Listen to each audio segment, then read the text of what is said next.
नमस्कार, नमो नमः। आप लोग का संस्कृत संगम में स्वागत है।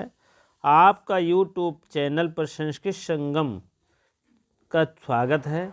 मैं अरविंद आचार्य आप लोग को आज छंद आपकी सिलेबस में भी है, छंद आपको बताने का प्रयास करूंगा और आप लोग अवश्य अपना नोट्स बनाते चलें, लिखते चलें। जो नहीं समझ में आए कमेंट बॉक्स में करें, ठीक है। चलिए अब हम छंद प्रारंभ करते हैं। छंद मीन होता है क्या? छंद छंद मीन होता है जैसे वर्णों को कितने गिने जाते हैं, वर्णों को राग द्वारा भी लाया जा सकता है। कितने पद हैं, कितने मात्रा हैं, कितनी संख्या है, कितने गण हैं, कितने यति हैं, कितने तुक हैं, ये सब छंद में प्रयोग किए जाते हैं। छंद से पता लगता है कितनी मात्रा है, कितनी चौपाई है कि क्या है, तो ये सब क्लियर होता है। चलिए अब हम देखते हैं छंद। छंद में आह्लादित करना। छंद मीन क्या होता है? आच्छादन करना, आह्लादित करना। किसी पद को उसकी विशेषता के द्वारा आह्लादित कर देना या तो उसको आच्छादित कर देना और सुशोभित लगने लगता है। ऋग्वेद के 10वें मंडल में पुरुष सूक्त में कहा गया है छंद के विषय में। पिंगल मुनि ने पिंगल शास्त्र, कर्णप्रिय, कालिदास श्रुतिबोध में कहा है। गद्य व्याकरण पद्य छंद में कहते हैं। चलिए छंद की परिभाषा देखते हैं। बहुत समय नहीं लेंगे, बहुत तेज चलेंगे। आप लोग वीडियो को लाइक, शेयर, कमेंट अवश्य कर दिया करें। जो भाई बहन अभी तक सब्सक्राइब नहीं किए हैं अवश्य कर लिया करें, ठीक है। चलिए हम स्टार्ट करते हैं, फिर तेज़ी से चलेंगे, आपका समय नुकसान नहीं करेंगे। उत्तर प्रदेश पुलिस में आपका जो है जिसक सिलेक्शन पक्का हो जाए, ठीक है। पाणिनि महाराज कह रहे हैं जो आह्लादित करे, जो आह्लादित करे, जैसे किसी को जो खुशी दे उसे छंद कहते हैं। जगदीश चंद्र गुप्त कह रहे हैं किसी कविता को, पंक्ति को लिखने के दौरान उन्हें पद पाद चरण मात्रा वर्ण संख्या क्रम लघु गुरु ये सब नहीं पता रहता है, उसको नियोजित कैसे किया जाता है और नियोजित करने को ही छंद कहते हैं। छंद के अंग देख लीजिए, कितने अंग हैं आप लोग देख लीजिए। छंद के 8 अंग हैं। पहला पद पाद चरण, एक ही है जानना। दूसरा है मात्रा वर्ण। तीसरा है संख्या क्रम, गुरु लघु और गण यति गति तुक। 8 अंग होते हैं। ये भी प्रश्न बन सकता है छंद के कितने अंग होते हैं, तो आप मारिएगा 8। नहीं जानते रहेंगे तो क्लियर नहीं रहेगा तो दिक्कत हो जाएगी। चलिए पहला हम पद के विषय में चलेंगे, देखेंगे पद चरण। छंद की प्रत्येक पंक्ति को पद या पाद चरण कहते हैं। एक पंक्ति यहाँ से यहाँ तक है, भले उसमें कटअक्षर करके है, लेकिन एक को इसको पद कहते हैं, पंक्ति कहते हैं, चरण कहते हैं, ठीक है। अब देखिए छंद में कुल चरणों की संख्या 4 होती है। प्रत्येक पंक्ति में दल कहते हैं, ठीक है। 4 चरण मतलब कोई भी श्लोक है ऐसे ऐसे 4 चरणों में होती है तो वही है, ठीक है। पंक्तियों को कुदरो हरोक, ठीक है। यह है आपके पंक्तियों के कहे जाते हैं। कुंडलियाँ, कुछ बातें आपको हो सकता ना समझ में आए तो बताइएगा, क्योंकि हिंदी है, हिंदी नहीं समझ में आता है, जान लीजिए। कुंडलियाँ, दोहा, रोला, छप्पर, रोला, अल्लाला, ये सब आपके भेद हैं जो मैंने 2 पहले बताया और अब भी। चलिए फर्स्ट से टू सेकंड विषम। फर्स्ट थर्ड मतलब होता है पहली लाइन और तीसरी लाइन विषम होता है, और दूसरी लाइन और चौथी लाइन सम होता है। ये दोनों विषम, ये दोनों सम। अब सम विषम क्या है अभी बता रहे हैं उसको। मात्रा स्वर के चिन्ह व्यंजन के साथ प्रयुक्त होते हैं। हर्ष स्वर होते हैं दीर्घ स्वर, ठीक है। वर्ण ध्वनि के लिखित रूप। संख्या मात्राओं और वर्णों को गिनना, लघु गुरु के स्थान पर निर्धारित करना, ये सब है। अब आपका है चौथा है लघु गुरु। ये क्या कहते हैं? हरस को स्वर को लघु कहते हैं, इसे खड़ी पाई को दर्शाया जाता है। ठीक है, हरस पाई। अब जैसे छोटे की मात्रा है तो हरस लगेगा तो इसे खड़ी पाई, और गुरु रहेगा तो ऐसे ही अस्कार कर देते। ये सब आपको बता रहे हैं। दीर्घ स्वर संधि किसे कहते हैं? संयुक्त स्वर को गुरु कहा जाता है, इसकी 2 मात्रा होती है, इसे गुरु के रूप में दर्शाया जाता है। गुरु का मतलब यश का कार हो जाता है। जैसे कै पे एक मात्रा है तो गुरु लगेगा, ला प्यास मात्रा है, सप नहीं है तो लघु रहेगा। इसी प्रकार से 2 इसमें हो गया, 2 इसमें हो गया, 1 इसमें हो गया, टोटल जोड़ेंगे तो 5 हो जाएगा। इसमें भी भारती पे लघु गुरु है, इस पे बड़ी एक मात्रा पर गुरु है, तो जोड़ेंगे तो 5 हो जाएगा। यही है। अब देखेंगे लघु के ऊपर चंद्र बिंदु अगर लगी रहेगी तो इसका प्रभाव नहीं पड़ता, जान लीजिएगा। ये लघु का लघु ही रह जाएगा। आँख पे ए वाली चंद्र बिंदु है तब भी आपको गुरु हो जाएगा। ठीक है, अब आप बात समझ में आ गया होगा। ठीक है, ये आपकी चंद्र बिंदु है, ये आपका ए वाला है। इसमें तो 2 ही अंक मिलेगा, लेकिन इसमें 1 का ही मिलेगा, ये आप जाने चलिए। चलिए आगे देखते हैं हम। किसी लघु वर्ण के ऊपर अनुस्वार अगर लगा है, या देखिए अनुस्वार लगा है, तब भी वह जो है गुरु के रूप में परिवर्तित हो जाता है। अनुस्वार लगा है तब भी आपको गुरु के रूप में परिवर्तन हो जाता है। अभी तो इधर क्या लिखे थे हमें, दीर्घ लघु हो जाता है। कोई लघु के ऊपर, लघु वर्ण के ऊपर अगर कोई लगा है तो कोई प्रभाव नहीं पड़ता। कहने मतलब आँख पर बड़ा मात्रा में यही चीज़ लगी है, लेकिन आ की मात्रा है तो यहाँ प्रभाव पड़ गया, यहाँ छोटा आ की मात्रा है इसीलिए नहीं लगा। चलिए यहाँ देखते हैं। किसी लघु के ऊपर लघु है और अनुस्वार है, अनुस्वार का मतलब चंद्र बिंदु है, तब उसको गुरु में परिवर्तित कर रहे हैं। अभी तो इसकी चर्चा कर रहे थे, ये गुरु में हो जाता है। संयुक्त वर्ण में लघु वर्ण है तो वह गुरु में परिवर्तन हो जाता है। संयुक्त वर्ण का मतलब होता है, देखिए सत्य है ना, सामने आधाता है और इसमें क्या है, आधा सा है, वह है, तो इसीलिए यहाँ पर भी गुरु हो जाएगा, यहाँ पर भी गुरु। सामने आधे वर्ण हैं तब यहाँ पर क्या होगा, गुरु होगा। चलिए, यदि किसी वर्ण के ऊपर रेफ कर दिया जाए, रेफ का मतलब है इसे ऊपर, तो जैसे कर्म में लगा है तब भी पहला वाला क्या होगा, गुरु होगा।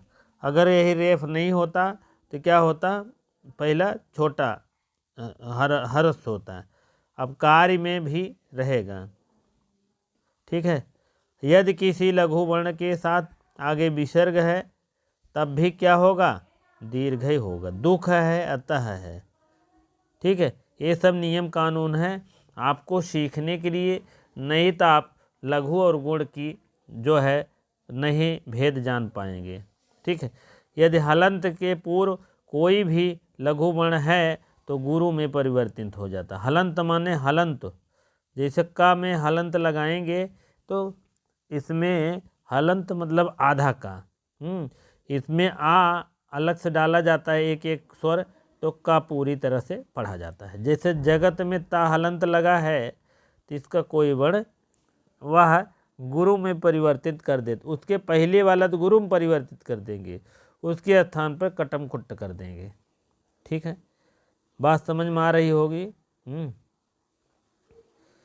चलिए राष्ट्र में देख लीजिए, कृत्य में देख लीजिए, निसंशेष निसंदेह कक्षा, देखो कक्षा में इसके पहले गुरु हो जाएगा। अध्यात्म आधा है तो इसके पहले ही बताएगा। राष्ट्र में देखिए, श्रृंगार में देखिए, श्रृंगार ऐसे रहता है, श्रृंगार अधूरा रहता है। ठीक है, ये देखिए श्रृंगार अधूरा रहता, नहीं तो ए वाला लगा दो, गलत हो जाएगा। शुद्धि में आपका नंबर गलत हो जाएगा। ऐसे बूंदी जरूर लिखिएगा, ऐसे लगा दीजिए, श्रृंगार होगा। श्रृंगार कहा जाता है। नहीं तो कह दो ए वाला लगा दो, ए नहीं रहेगा, जान लीजिएगा। श्रृंगार अधूरा रहता है, क्लिव जान लीजिएगा, ठीक है। तो आप लोग इसको समझ गए होंगे। कर्तव्य में देखिए आधत्ता है सामने, इसीलिए यहाँ पर गुरु कर दिए गए हैं, फिर आधत्ता है तो इसीलिए कर्तव्य कर दिए हैं। ब्रह्मांड दीर्घ, ये आप बना लीजिए अपने हिसाब से, तब जाने। चलिए, गण क्या है? 3 समूहों को गण कहते हैं। भरत मुनि के द्वारा यमाता राजभाना सलगा, यमाता राजभाना सलगा नामक सूत्र दिए, जिसमें 8 गणों की चर्चा हुआ। 9वां गण लघु है, इसीलिए 10वां गण गुरु है, इसीलिए दोनों को संयुक्ताक्षर 10वां गुरु दत्ताक्षर कहा जाता है। 9वां क्या है? लघु है। 10वां क्या है? गुरु है। यमाता राजभाना सलगा, या माता राजभानस लगा, लक मतलब गुरु, लघु, गुक मतलब गुरु, ठीक है। यह से क्या हो गया? ये गण, यह गण में पहला लघु होता है, बाकी गुरु गुरु होता है। जैसे जवानी जल वृद्धि, ये क्या है? इसके उदाहरण हैं, ठीक है। जवानी इसके जैसे मतलब रूप हैं, संरचना का, इसके जल देवता हैं, और वृद्धि क्या है? फल है। इसको बहुत बहुत इंपॉर्टेंट कभी पूछा जा सकता है, 1 नंबर का आपका नुकसान हो जाएगा, इसीलिए पढ़िए। यगड़ का है, आप ये लाइन देख लीजिए, मगड़, मगड़ यमाता राजभानस, या माता राजभानस लगा, यहाँ आप पूरा लिख लीजिएगा। अब मगड़ आप निकालेंगे यहाँ से यहाँ तक, तीनों गुरु है ना, ए भी गुरु, ए भी गुरु, ए भी गुरु, ठीक है। इसीलिए इसमें गुरु वही गुरु है। इसको माता जी, इसके जैसे मतलब एक उदाहरण लिखा गया है। पृथ्वी इसके देवता हैं और श्री इसका फल है। कभी 1 नंबर पूछा जा सकता है। मान लीजिए उदाहरण तो कोई भी दे सकते हैं, लेकिन इसके देवता पृथ्वी हैं और श्री क्या है? फल हैं। तराज देख लीजिए, या माता, यही सिस्टम है, या माता, माता राजभानस सलगा, तराज, तराज, या माता, यहाँ गुरु लघु हो जाएगा, ठीक है। ये आपका सिस्टम है। कैलाश इसको उदाहरण दिए हैं, गगन देवता हैं, और धन के क्या हैं? ताश नाश आपके फल है, ठीक है। चलिए आगे देखते हैं हम। रगड़ है, इसके यह आपकी संरचना के रूप में आती है। कुल मिला के ही आप एक बुक पे लिख लीजिएगा, क्या लिखना है? यमाता, यही सब निकलेगा, लगा, यमाता राजभानस लगा। रगड़ है ना, ये रगड़ निकाल रहे हैं, तो रा ज भा 3 अक्षर ले लीजिए, रा से आगे 3 अक्षर। अब रा देखिए गुरु है, ज लघु है, भा क्या है? फिर गुरु है। तो यही सिस्टम हो गया ना। आप अपने हिसाब से उदाहरण दे दीजिए। इसके देवता अग्नि हैं, विनाश फल है, ठीक है। इसी प्रकार से थोड़ा सा हम देखेंगे, हाँ, इसको देख लीजिएगा। अब आगे जगड़ है, ज दिखाई दे रहा है ना, ज से 3 अंक आगे जाइए, जा भान हो जाएगा। जभान में ज क्या है? लघु है, और भा गुरु है, फिर ना लघु है, आपके हो गया जभान। जगड़, जगड़ बता रहे हैं ना, तो जभान 3 ले लीजिएगा, ए वाला है भैया, ठीक है।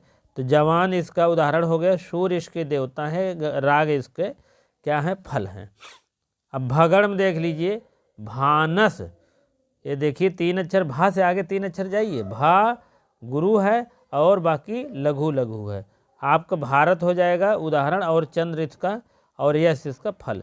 नगड़ देख लीजिए, न से थोड़ा सा दिखाई नहीं दे रहा, ठीक है, न स ल, तीनों लघु है, जान लीजिएगा, 3 अक्षर आगे जाएंगे। सगड़ देख लीजिए, शलगा, पहला लघु, दूसरा लघु, अंत में गुरु। कविता है इसके देवता, और भ्रमण है, और स्वर्ण और आयु क्या है? फल है, ठीक है। और लगा, लगा अंत में एक क्या बोले थे? 9वां, 1 2 3 4 5 6 7 8 9 10, अंतवा में लघु और गुरु मानते हैं, लघु ला से लघु और गा से गुरु। ठीक है, इसी प्रकार से भैया ये बहुत बहुत इम्पोर्टेंट है, जान लीजिएगा। इसका आप चाहे फ़ोटो खींच लीजिएगा और नेचुरल आँखें से अवश्य फ़ोटो खींच लीजिएगा, क्योंकि हर जगह आपको बता रहे हैं। 1 मिनट, आपको इतना तक तो मिल जाएगा, उदाहरण भी और इसके ये भी संरचना, ये आपको नहीं मिलेगा निश्चित है। ठीक है, बहुत ढूंढने का प्रयास करने के बाद हम लोग को मिलता है, ऐसा नहीं है। चलिए, 6वां है यति विराम, रुकना, ठहरना, गति, लय, प्रवाह। अब तेजी चलेंगे। तुक लगने पर तुकांत चरणों में समर्पित, और आतुकांत माने आसमान चरणों पर होता ही है। चलिए आगे बढ़ते हैं, तैयार हो जाइए, खड़ खड़ खड़ कर ये चलेंगे, जान लीजिएगा और क्या बताएं। हाँ, अब चलते हैं। ब्रैकेट्स कैसे होते, छंद के भेद क्या हैं? छंद के भेद क्या है? संस्कृत जाति समुदाय और हरदेव बाहरी के अनुसार वर्णिक और मात्रिक, वसुदेव नंदन के अनुसार, नंदन प्रसाद के अनुसार वर्णिक, मात्रिक, वर्णिक, मुक्तक, ये सब अलग अलग अपना राइटर दिए हैं। हरदेव बाहरी के अनुसार वर्णिक मात्रिक 2 छंद होते हैं। वासुदेव नंदन प्रसाद के अनुसार वर्णिक, मात्रिक और वर्णिक, मुक्तक, ये 4 प्रकार के दिए गए। और वचन कुमार देव कुमार के अनुसार है वर्णिक, मात्रिक, मुक्त, लय, छंद।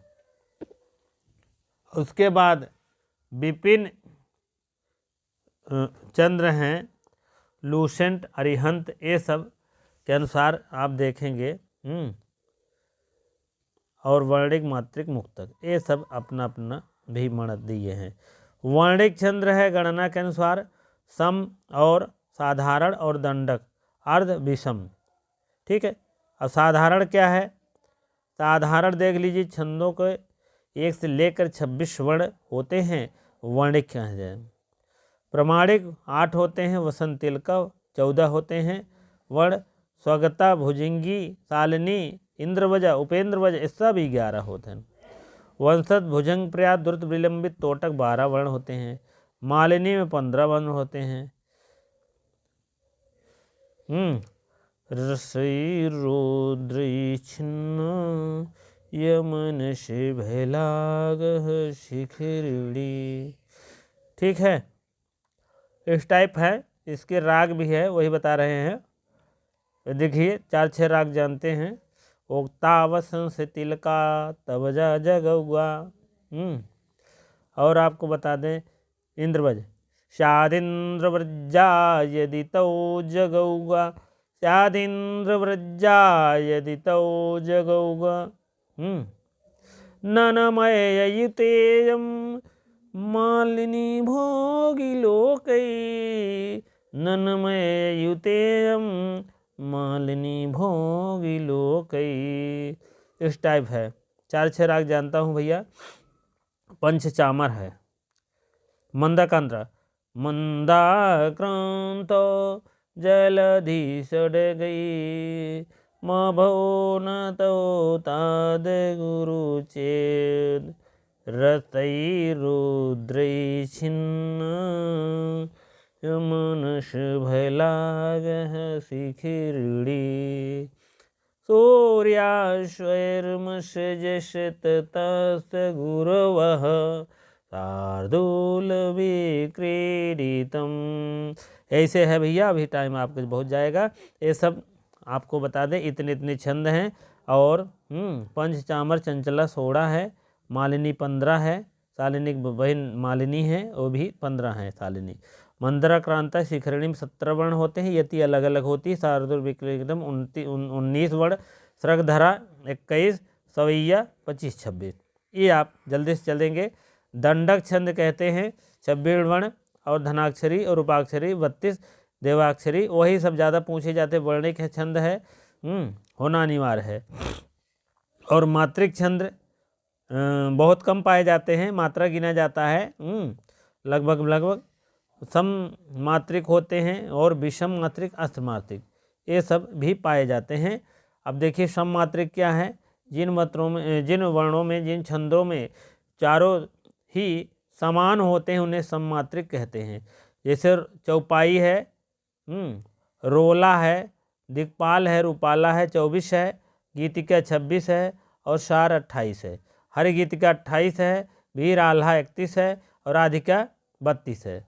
हाँ कहिए गुरुजी कैसे याद होए भैया, सब याद होए, घबराना मुख्य मुख्य भैया बताई दे, वो विशेष ध्यान दे और का बताइए, ठीक है ना। है तो कौन ही है जनता यह गंगा स्नान है, महाकुंभ 20 साल पे आए। हाँ अगली परीक्षा लगी है, कोई ऐसी बात नहीं है।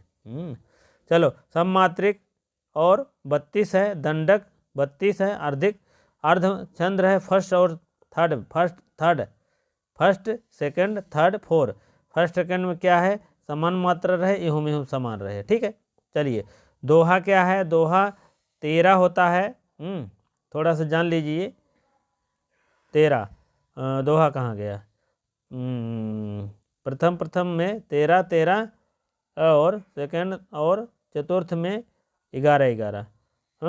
उल्लाला भी 15 है, उल्लाला भी 15 है और 13 है, ठीक है। और विषम संयुक्त में ये सब आपको कुंडलिया रोला है हो, देश भर के है भैया, पढ़ लीजिए। मुक्त छंद किसे कहते हैं उसको जान लीजिए।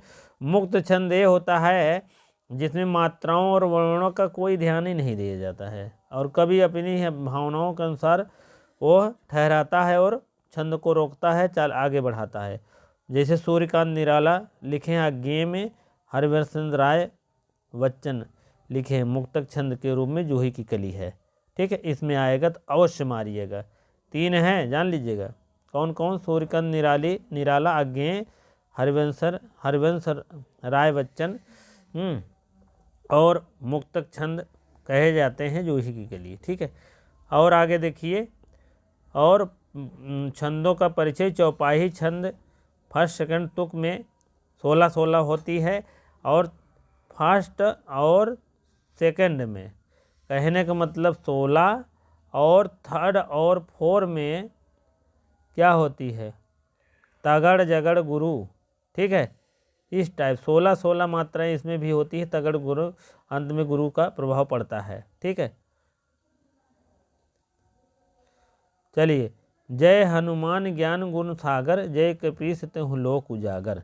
इसमें आपको तुक देखने को मिल रहा है, आप मात्रा गिन लीजिए। 2 2 4 2 6 6 2 8 2 10 2 12 2 14 15 16 है, ठीक है।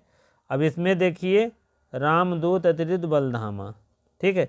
इसमें क्या कहे हैं, जगड़ है, तगड़ है, वर्जित, अंत में गुरु है। अब जगड़ का मतलब जान गए हो, मैंने पहले ही बता दिया था। जगड़ का मतलब जमाता और जबान, इस टाइप हैं, आप गिन लीजिएगा। रोला में क्या है, रोला में सममात्रिक छंद होती है 24 मात्राएं और 11 और 13 पे अति होती है।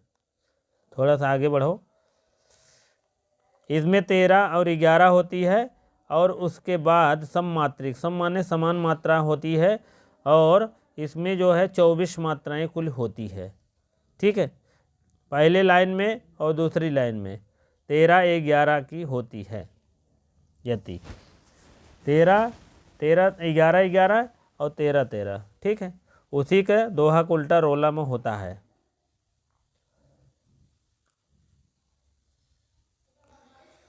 चलिए,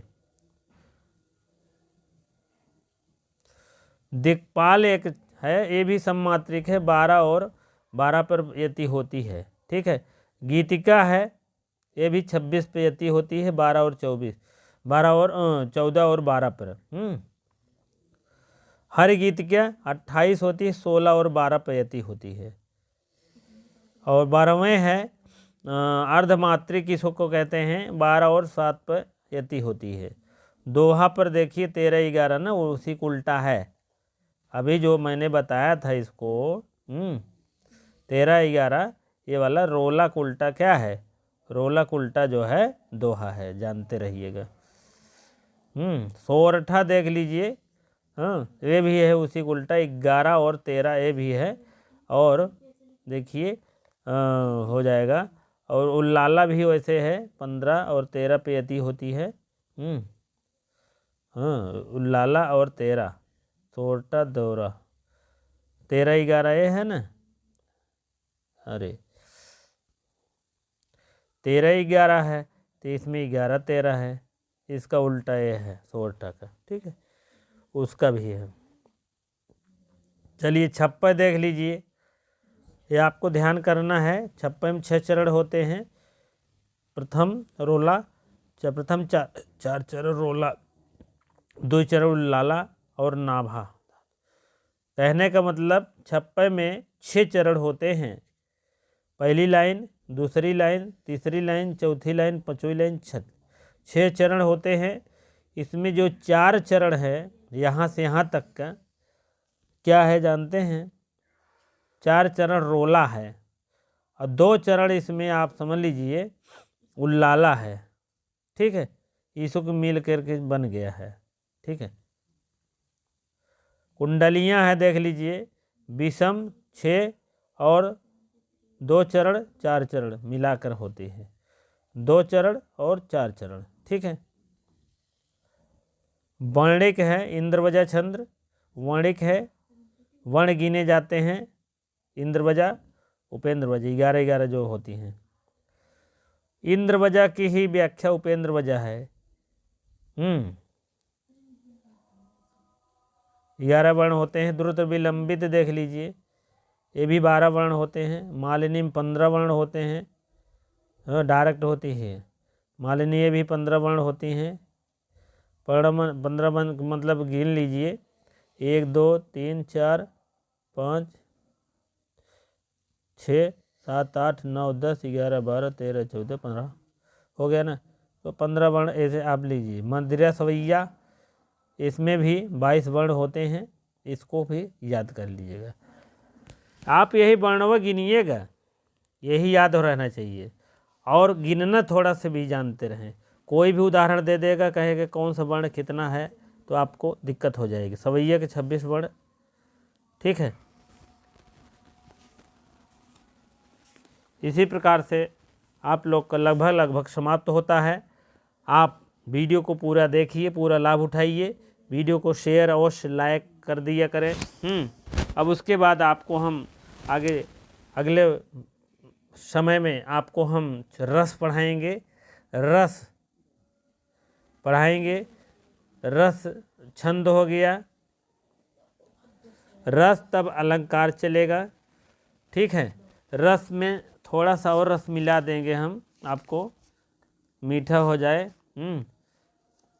इसमें आपको विराम चिन्ह भी बता देंगे अंत में, ठीक है, क्योंकि वो छूट गया है। विराम बहुत ज़रूरी होती है, बहुत 5 सेकंड समय लेंगे बस, ज़्यादा नहीं, ठीक है।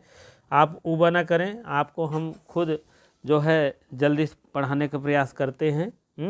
और उसके बाद वीडियो को पूरा देखा करिए। जो वीडियो आपको मिले उसको पूरा देखिए, आधा अधूरा देखने से कोई मतलब नहीं है।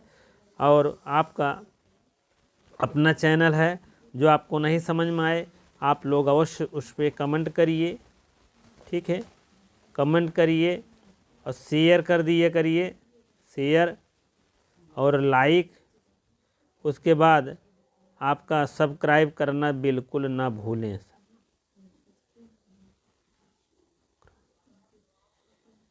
ठीक है, सब्सक्राइब करना नहीं भूलें। बहुत बहुत धन्यवाद इतनी देर आपको बने रहने के लिए, अपने समय देने के लिए। आप अपनी 37 में 37 सीट अभी से सोच लीजिए, और क्या बताएं। इसके बाद आपका जीएस भी कोर्स पूरा देख चलेंगे आपको लेकर, और साथ दीजिए आप लोग हमारा, और आपको हम अवश्य जो है अच्छे से अच्छे कंडीशन में बताने का प्रयास करेंगे। इसके बाद आपका प्रश्नोत्तरी तड़ेगा धड़ धड़ धड़ से, कोई भी क्वेश्चन बचेगा ही नहीं। आप पहले इसको पढ़ लीजिए, उसके बाद प्रश्नोत्तरी चलेगा, ठीक है। बहुत बहुत धन्यवाद।